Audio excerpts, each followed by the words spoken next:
we're speaking about history, and you said something important. Things we can't erase. Something we can't erase from your history is being a part of the draft pick. You see the hat? Oh, the hat. Man, you fly, man. First off, we have to admire the fit. You fly, man. But that's normal thing, right? Little Jeff Hammy work custom. That's hard. He made this straight for the Apollo show. These. I saw him gifted that to y'all. ICFMF. Yeah. Wow. That's my. You know what I'm saying? Yes, sir. We're gonna get to that. Head to toe. You know what I'm saying? That's you fly. No, thank you. No ACG. You know what I'm saying? Y'all bringing that back, huh? I mean, it's not really about bringing it back. We just doing it again. Yeah. Like, you know what I'm saying? Just about going in the closet, pulling out something like, oh, I ain't wear this in a minute. You know what I'm saying? That's what we do. You know what I mean? All them niggas, we just like pull shit out. You know what I mean? That been sitting. You know what I mean? Everything is just being brought back. So, now it's just about, oh, this what we doing? Or that's what we, because you check our resume. Niggas done did pretty much and started all this shit when it comes to this fly shit. Niggas is just resurgence it. What'd you say? What's that word? Resurging?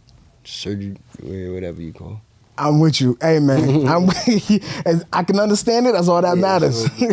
But, we was talking about history, and I wanted to tap in a little bit with the draft pick, right? Because that was the first group that you were a part of. Yeah. So I wanted to know, what was the strategy behind you signing with the draft pick, which was kind of a West Coast label at the time, versus Rockefeller, which was East Coast. What was the strategy behind that? Draft pick, a lot of people, this is my fans probably don't even know about draft. So before I met Cam and them. Hold on, sorry, could you put the mic a little closer? I'm sorry, before I met Cam, Cameron, which is Diplomat style, like the one who gave me my shot and my chance. I was actually had a partner, his name was Malik, and we had started a group, and we would call a draft pick. And we were doing a little guy. That's how Cam, I guess, wound up hearing about me. Yeah. You know what I mean? And of course my cousin bringing him and telling him about me. But yeah, we had a little group draft pick. But we signed a Priority Records. My bad. Priority Records was a West Coast based label at the time. They had Ice Cube, Mac 10, and all them signed. And it was a lot of big West Coast, East Coast shit going on at the time. So that definitely wasn't a fit for two young New York artists. They didn't really know what to do with us. So, but we were young. We like fucking, this is before I met Cam. So I was probably really 15. You know what I'm saying? So just to get a deal on a major label was like a big deal. Wow, yeah. So we would have signed anywhere realistically. You know what I'm saying? A major label that had major artists. They had Ice Cube, even though it was from the West Coast. It was like, fuck, it's fucking Ice Cube. Like, I'm glad you said that though, because my mind went to a major label, rich with all these stars. Did two teenagers? Did y'all get that full experience? No, like I said, it wasn't a good experience because they were more of a West Coast based label. Like I said, it was a lot of bad blood between the East Coast and the West Coast. So, they just chose to support more of the West Coast artists that they had that were winning at the time instead of, I guess take the chance and really invest what they needed to invest in us into making us, what we needed to become as stars. So it was like we got signed, got a little bit of signing money for signing, and we just was signed over there for a little while and leaving. And y'all used to perform, another thing that kind of was a full circle, because y'all used to perform at the Apollo, right? We actually did perform at the Apollo a couple times. Last Saturday you got to touch, or Saturday and Sunday you got to touch the Apollo again. Drake, yeah. So I performed at the Apollo numerous times. It's a legendary, it's part of the Harlem history, like if you don't know, from even before I was born.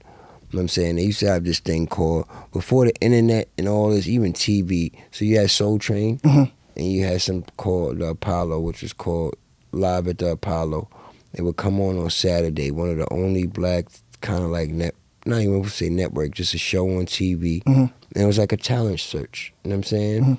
They would search for talent, they would have people perform, and then they would have a big artist, whether it was Salt and Pepper at the time, whoever was the big artist at the time, do their main song that was out, and then they would have like a comedy, like somebody like Dave Chappelle come perform, and then a host or whatever, and then talent. So that was basically the show. Yeah. So, but you just had to sign up. Anybody could sign up, and it was a random pick and choose thing. So me and my partner, being from Harlem, we signed up, and we got to go. We won 3 times in a row. You know what I'm saying? And after we won 3 times in a row, we lost the 4th time. Kept pushing. That was before we got signed to Priority. We got signed, and that ain't happened. And but y'all was doing your thing on the stage. Now, make a long story short, it's dope to be able to do the Apollo as a young artist up and coming without nobody knowing who I am, just trying to gain stardom and gain fame, than to be on the stage rocking it with somebody like Drake, and us being legendary Harlem artists from the work we've put in and just all the concrete and ground that we've laid and paved the way. You know what I'm saying? So it was beautiful, man, coming out, and Drake giving us our flowers the way he did. It was super dope. You know what I'm saying? Shout out to Drake, shout out to Chubbs. I mean, shout out to Drake's Chubbs and my Chubbs from ATL, Chubby Baby. Before we move on, I gotta ask, did y'all get to touch the log? Yeah, I touched that log. Is it still there? I tried. Yeah, the log is still there. The famous log in the Apollo. So it's like before you go to the stage, they used to have a good luck. It's like a wood. I think it was really from a part of a tree, and it been there for so long. You're supposed to rub it for good luck. So I always try to rub the log. No homo. Whenever I go to the Apollo, you know what I'm saying? Yeah. Nah, but it was great to see Drake, the speech that he gave honoring y'all. Yeah, that was dope. And for me, what came to my mind was, Drake grew up on the other side of the world. So to hear a man from Canada speaking on y'all like that made me wonder, if while y'all got to travel the world, were there other places that kind of shocked y'all of y'all influence that y'all went to? Yeah, at the time, a lot of it was shocking, man. Just going places. I went to Switzerland, London, all types of places, and just getting a lot of love. People waiting at the airports for us. So, it was all shocking. And Canada was definitely a place I got mad love at, too. Like, it was one of them places, like I said, when I landed, people was waiting at the airport for me with signs, shit like that. So, I'm just happy we could be,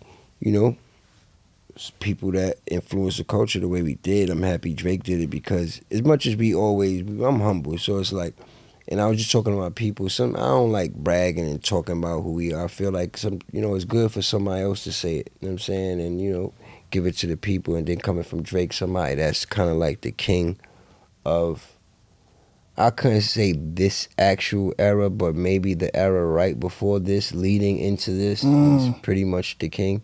You know what I'm saying? For that to come out of his mouth, a lot of people, I think, took it to I might have really Googled and said, really look at these boys. So it's cool. It was dope.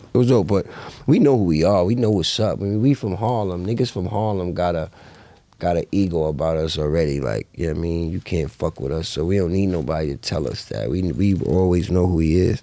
Wait, we gotta walk back. You don't think Drake is the king of this era? What I'm saying is, I'm talking about like right now, like when I say like, I do. That's why I said I would call him the king of the era before this and right now, leading into right now. That's what I don't get my words. You go in there. Leading into right now, he's still the king, but with the the babies, little babies, the NBA young boys, like they really hot right now. You know what I'm saying? And all these other artists the drill artists, you know what I'm saying? Shit, niggas is popping right now, so. What's up? This is Cam Capone. We got more content like this coming soon, so hit that like button, subscribe, and stay locked in to Cam Capone News.